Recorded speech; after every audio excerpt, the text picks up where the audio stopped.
Hello. Welcome back to another One Piece stream. An emotionless excursion. 3 bitter rivals in the perpetual war to be number 2. Brilliant. Who doesn't... Like, why would you want to be number 2? Number 2 is the worst position to be. You're not the best, and you're also, like, not at the bottom, so you don't even care. Number 2 is a terrible place to be. These guys are really weird. I would never fight to be number 2. Egghead. Aren't you supposed to be Navy? Government weapons shouldn't be interfering with our work. Oh. So this is a upgraded Pacifista. What the hell is that thing, though? Okay, let's see. What power... Oh, okay, so they're asking the same question. It's a bubble shield. Vegapunk's invention, the ultimate protection. Okay. Okay, so we now have Seraphims, and we now have also an, presumably, army of much more powerful Pacifistas. Okay. I mean, he's still got the, like, the whole hole in his hand, right? So he's probably still firing lasers, which we still don't really know how those work. Because I know I've seen people talk about how they might be, like, some sort of derivatives of, Kizaru's power. Something like that. Who's giving it orders? Pacifistas can't act on their own. Alright, so our boy is fine and is commanding an army yet again. Great. Yeah, I was angry at first because I thought it was silly. At first, I said that it's ridiculous that Lucci has awakened his fruit and he got, what's his name? Sentomaru. That he got Sentomaru, like, in the back, like 100%, and he's still perfectly fine. At first, I was like, how does that make any sense? You're trying to tell me Lucci is this Giga Chat who has awakened his fruit, but he can't even kill him? But yeah, I mean, he was supposed to be the guy with the greatest defense. So that makes sense. That makes sense. I'm not that bothered by it. And he does seem very beat up, so fair enough. Yes, we do have 50 MK3 Pacifistas. This is what I was also talking about before. When I said when we started the arc, right, and we saw, like... Not started the arc, but when things started going down, I always had the question of, how is anything ever going to defeat Vegapunk on his home turf? And this is what I meant by that. 50 MK3 Pacifistas, and he has Seraphims. So I'm glad that this is getting addressed. I'm curious to see, like, how many of them he actually has, because 50 is a ridiculous number as is, but, I don't know. Straw Hat Luffy is going to take Dr. Vegapunk away on a ship. Your duty is to see them off safely. The Navy's acting fishy, you don't say. Okay, so they're just trying to escort him, but he's gone, right? Yeah, what do you mean? Oh, she's gone. What? And the thing is still on 100%, by the way. The whole circle thingy. That's certainly an odd way of charging, isn't it? This place really is quite remarkable. Aren't we supposed to be setting sail? Okay, so they're in here as well. What the hell is Brook wearing? What the hell is Zoro wearing? Why do they look so odd? Zoro drip? I don't think this is drip. I don't think this is drip. His leg looks so ridiculously skinny. Like, look at Brook's leg and look at Zoro's leg. Brook is literally a skeleton. And it's about the same width as Zoro's. And why does Zoro look so tall? This is some weird drip. This is some weird drip. I don't know. This is some weird drip. Alright. Honestly, Zoro does have a little bit of that drip jacket energy. I'm not gonna lie. Sussy, though? This is I think this is Oda's just, like, very thirsty arc. I'm glad we're not seeing a lot of Sanji in this arc, I'll say that. Zoro has boots that make him look taller? I mean, yeah, but where is his foot in said boot? Because judging by his height right now, it seems like he's like got stilts, right? I don't know, whatever. These outfits just look odd. I'm gonna say that. We're suffering 2 anomalies at the same time. Brace yourselves for this. Wait, what? They've lost control over the Frontier Dome. Wait, again? Or is it still the same thing? We are no longer able to leave the Labo phase. What? You can assume that if we try to get out, we'll be fried by lasers. How has somebody hijacked Vegapunk's lab from Vegapunk? Okay, the only thing that I think makes sense for me, and I've said before that I don't like this idea. If it is one of the other Vegapunks, it would make sense that it's Lilith, right? Because she's supposed to be evil. But I don't like that idea. I don't see how Vegapunk is finessed by Vegapunk. That seems odd to me. Because, like, if Oda is going with... I'm just thinking, like, from a writing perspective, right? So you're writing these characters, you have a scientist. And instead of just making, like, him have clones or machines that help him, you separate his personality. Why would you do that? Well, you clearly want to achieve something with that. And if you want to have an evil character, well, then you have Lilith. So that makes sense from, like, that perspective. But I don't like that. I don't like that. What I do like, though, is Nami kicking Lucci in the background. That is very, very good. I think Shaka is the traitor? Oh, you mean the good in the literal sense. Oh. Okay. Yeah, that also kind of makes sense, to be honest. Yeah, because I was thinking evil from our perspective, but yeah, now that you mention it. Okay, let's keep going. Maybe we find out about it already. I don't know. All right. Normally, they would have a view of everything in the lab. However, after the damage the Seraphim caused earlier, the camp snails have either left their stations or lost consciousness. Nami's off to look for treasure. Brilliant. Let me tag along, Madam Sussy. God damn it, Sanjay. God damn it, Sanjay. Oda gave you too much thirstiness in this arc. I just noticed he's also in the background of the previous panel, because of course he is. Could be he's keeping them for their good, or for the good of the Marines. And the mask thing also makes sense, right? That's what I'm saying, right? I understand the whole concept of it, and honestly, when you break it down, like, why would Oda do this? Like, why would he separate them? It does make sense that he wanted to give them autonomy, right? And if he wanted to give them autonomy, there must be some sort of angle there. Like, some sort of different angle there. So it makes sense from that perspective. I just don't like... I'm not a huge fan of, again, him getting finessed by himself. I think it's sort of silly. I feel like you should be 100% in control of your own lab, especially with something as huge as Luffy, right? Who Vegapunk clearly made clear that he's been waiting for him and his arrival is like a huge deal. So I don't know. But they all share each other's knowledge, no? They're supposed to sync up, right? So maybe you can somehow get around that? I don't know. Let's keep going. I guess I'll search too. Okay. Okay, this is good. This is good. This is good. Sanji holding Zoro back because he's going to get lost is brilliant. Be a good boy, won't you? Okay. Great. Don't even know what they're talking about, but I guess they can handle a little manhunt on their own. So they're literally just gonna chill there and just watch over them. Okay.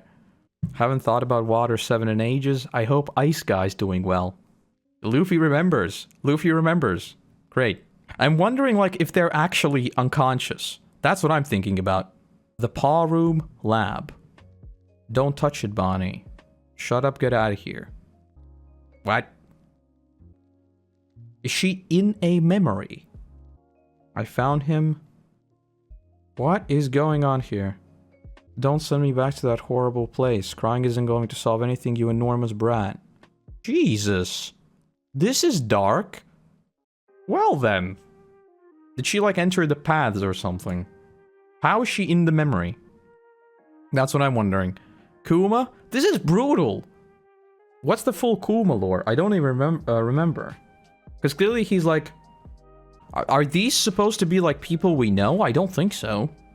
I think they're just supposed to be, like, random silhouettes, right? One of them looks like a celestial dragon, but I don't think it's supposed to be. I don't recognize the silhouettes at all. From a few chapters ago? Oh, you mean the memory bubble. Yeah, of course. But I'm, like, wondering... I assume that the memory bubble contains memories. I didn't assume that you are pulled into a memory. That sounds sort of odd. Definitely the Celestials? It could be. I guess. Am I, like, forgetting something huge? But why are they talking about don't send me back to that horrible place? I assume he's being, like, experimented on or something, right? This is all new info. Okay, so I'm not forgetting anything huge. Think he was a slave that tried to escape? Maybe. Because I sort of assumed that the whole reason for him being one of the first, like, test subjects And the fact that he like has the whole barriers in the first place, and the fact that he appears to be at least some sort of giant thing. Not really a giant, but something. I feel like all of that plays into something, so I wouldn't really think he's just a slave. But I don't know. Because some of the silhouettes, not all of them look like celestial dragons. Like, only one of them really looks like a celestial dragon to me. But then again, they're supposed to be silhouettes and just horrifying beings, right? So, I don't think they're going to be representative. It was like Pangea Castle? Maybe, but then again, I mean, it does. But I think it also kind of looks like a castle. So I think it technically could be anything. Under the conveyor belt? I remember that, yes. But they are... Maybe it's, again, just like supposed to be a memory, but they seem to be like on a grassy field. But then again, it also has a panel of the castle that's supposed to be deliberately there. Maybe there's also an ulterior motive why they wiped his memories, not just to... Maybe he's like seen something that he shouldn't see or something like that. This is brutal though. And this is literally like, what, 4 panels of his past? Sheesh. Oda did just say this arc that Kuma was a new race and we haven't heard of yet. Yes, that is probably what I'm thinking of, right? I remember something about Kuma being like, not yet fully explained. With the amount of lore going on right now, I'm sort of starting to forget what are my own headcanons and what are actual facts. So, maybe Kuma saw Ima on the throne? I don't think so. Because that would, to me, that just opens up the possibility of this bubble, like, sort of slingshotting us to the end. If we already see Im and everything like that. I did say a couple of weeks ago that I feel like this memory bubble would be like a huge lore bomb, which I think it will be. I don't know. I think knowing who Im is, or at least seeing Im on the throne, that would be sort of... And even from a writing perspective, because we know Im exists, and we know that Im sits on the throne, is just the Straw Hats that don't know. Usually, you would want the next scene with Im to also reveal something new to us. So the Straw Hats just seeing Im would be sort of odd, if that makes sense. If someone saw Im, wouldn't they just be killed immediately? Also that, yes. I think they wouldn't just be killed. I think they would be erased from existence. Alright, let's keep going. Alright, so Bonnie has left the paths. She is back in the present day. I repeat, Bartholomew Kuma is climbing the shoot him down. What a giga, Chad. This isn't something I can bear. Oh god. Bonnie. This is not the time for puns. Bonnie. This is not the time for funny puns. Come on. Have some empathy. Anyway, so Bonnie is shooting very, very funny puns. Let's ignore that. Unless I'm truly ready for it. But I can't move on unless I know the truth. Please, Dad. Yes. Yes. She's gonna dip back in. Yes. More lore. More lore. This might be setting up something ridiculously big. I think it is. And I would not be surprised in the least if the next chapter is Bonnie in the memories. I'll say that right away. I really, really hope it kind of is. I hope she dips right back into Kuma's memories, and the entirety of the next chapter is just that. I'd be perfectly fine. You know, it's ironic that they made such a mess of this place, considering the Seraphim were originally created here. Okay. So who is this? What was this one's name? The robot. What was the robot's name? And why Katok? Is that just supposed to be a footstep? Oh, heels. Okay. Why would anybody... Well, hold on. Yeah, I've got no idea. I mean, I don't think there's like just somebody that is on the island, just like chilling there. It must have been someone who traveled with the Marines, right? Or it is an insider that has been by Vegapunk's side the entire time, which, again, I don't buy. All the Vegapunks, they're wearing their, like, those, whatever those shoes were called, like Dom shoes or whatever they were called, like the fancy ones. So those wouldn't be heels. Could Sussy double-cross them? I don't buy it. I don't buy it. I think the fact that we've gotten these like panels of them being all together, I think that's pretty much a given. I would like a double cross. If she, like, literally starts dispatching them one by one from within, that'd be a really cool angle. I'd like that. But I don't think that's what's happening. At least that's my, like, knee-jerk reaction. Because I feel like the whole betrayal of her originally was set up to be big. But then again, think about this, right? We're talking all the time about how Lucci is, like, obsessed with becoming stronger and all that. And how he's also not, like, directly obedient to the world government. So maybe they took Sussy, because she's the brains, and she will actually get stuff done. And they took Lucci, because he's sort of powerful, but that's not the goal. They send him there, knowing that Sussy will backstab Lucci, right? And then Lucci's out of the picture on both fronts. Both for the world government, as well as for everyone else. But while doing that, Sussy sort of solidifies herself as an ally to the Straw Hats, and then she can start moving from within with, like, nothing at all, with, like, no problems. So basically, Lucci is a sacrifice that achieves two things at once. He's both a sacrifice, and they just get rid of Lucci because nobody likes Lucci. Kind of like that. I kind of like that. Maybe Kizaru finally got here, but I don't know if he has heels now. I mean, maybe he's making a fashion statement. I don't know. Honestly, I like the idea of Sussy double-crossing them now that I think about it. I like the idea. It would be really, really cool. And it would make sense. And finally, the 5 elders wouldn't be 5 elder clowns, because they would have actually sent in someone that is a problem for them, taken care of them, and simultaneously advanced their goal. That would actually be big brain. Ha ha ha ha ha. Look at that. That is an incredible scoop. Oh my god, we're gonna get big news. We're gonna get big news. The world government is currently undertaking an assassination of the great Dr. Vegapunk. They're gonna kill the world's greatest mind? Is the Ohura incident all over again, but the government's picked the wrong fight this time. Vegapunk's a beloved figure. The man whose energy development brought light to the every town in the world. And with him just so happens to be this guy. I like how no title, anything, this guy. So here's our front page. Straw Hat Luffy, Emperor of the Sea, wages all-out war. Are we going to start a war over clickbait? YouTube Clickbait has gone too far. I'm titling... When I upload this on YouTube, the title is YouTube Clickbait has gone too far. You heard it here first. Oh my god, I love this. Oh my god, I love this so much. The government should be very grateful. Big news, big news. Oh, and Vivi's here too. Great. Those are my clothes. I'll never wash them again. Okay. Luffy would never do something like that. This is why I hate the World Economic Journal. Okay, so she's fine.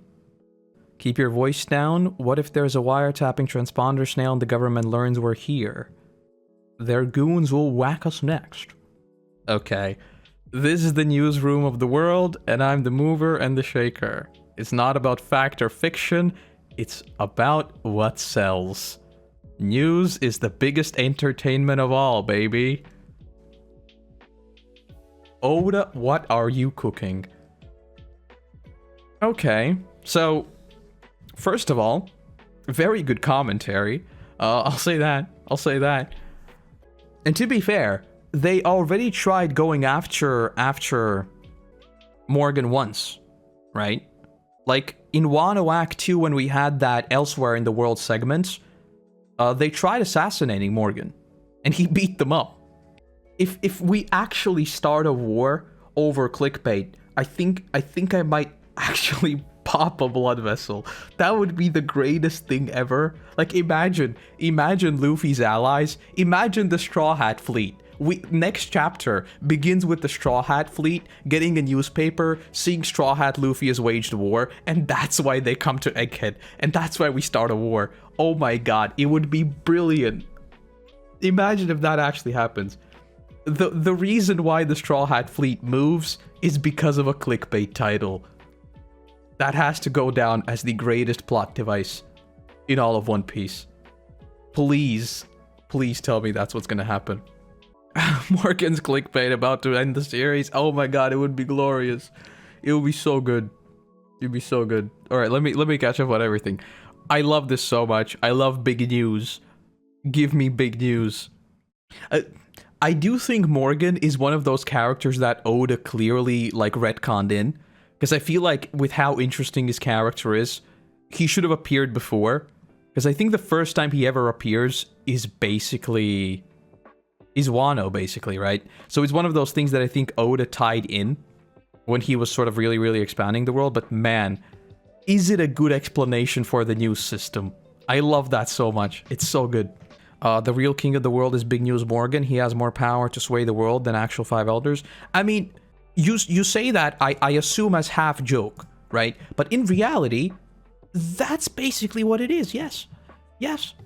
I feel like that's also how sort of, not to get too deep into it, but I feel like that's also about how the real world works, right? It's all about what people think, most of the time. It doesn't really matter what happens. It's what people think. Caribou's Morgan's informant. That makes perfect sense. I'm gonna be honest. If that is the case, that explains a lot. I like if Caribou is literally just chilling in the barrel and is like, oh my god, Morgan, they're about to start a war. Please send help, please send help. And then this guy is just like, I'm gonna clickbait the hell out of this. It's gonna be brilliant. I'm guessing we're also going to see, like, characters, I'm like willing to bet that we're going to see more assassination attempts on him, especially like after something like this, so that might be an interesting concept to explore as well. The only thing that I find very odd here is that Vivi is with him, and Morgan is already a target. So maybe it is a case of, hey, he's already a target, so who cares? I don't know. Morgan did what Oda couldn't do for 25 years. He ended One Piece. I mean, genuinely, I'm gonna keep repeating this. Maybe I'll manifest it somehow. If the reason why everything goes haywire is him publishing news, that would genuinely be one of the greatest anime twists of all time, and I'm not being sarcastic. It'd be one of those things that would only ever work in One Piece, and it would be glorious. I love that. Because usually we find out about big things that have happened through news, right? But if the reverse happens, and we see how his news caused something, that'd be so good. Okay, yeah, now that I'm trying to tie in Morgan in all of my headcanons, everything becomes very, very, very messy. Because if, like, publicity of secrets becomes a thing, then everything's off the table, right? Then like, reveals and stuff. If he has decided that I'm gonna blow this thing up, I'm gonna put up everything in the news, gonna clickbait everyone, I mean, at that point, what am I gonna predict? If he says, hey, one of the kingdoms was just annihilated, just post that in the news, and you know, suddenly the kingdom that was supposed to disappear, the Streisand effect comes into play, and everyone's like, what? What do you mean a kingdom was just destroyed? And then rebellions start, and then they hear the news of Luffy waging an all-out war, and then the Straw Hat Fleet starts a war. I can see how everything can spiral out of control very, very, very quickly. Can we agree Morgan is top 10 character? Yes. Yes. I like how he's not quite neutral chaotic, but he sort of is.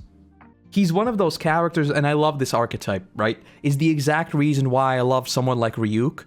He's just there to have fun, basically. The more chaos, the more fun.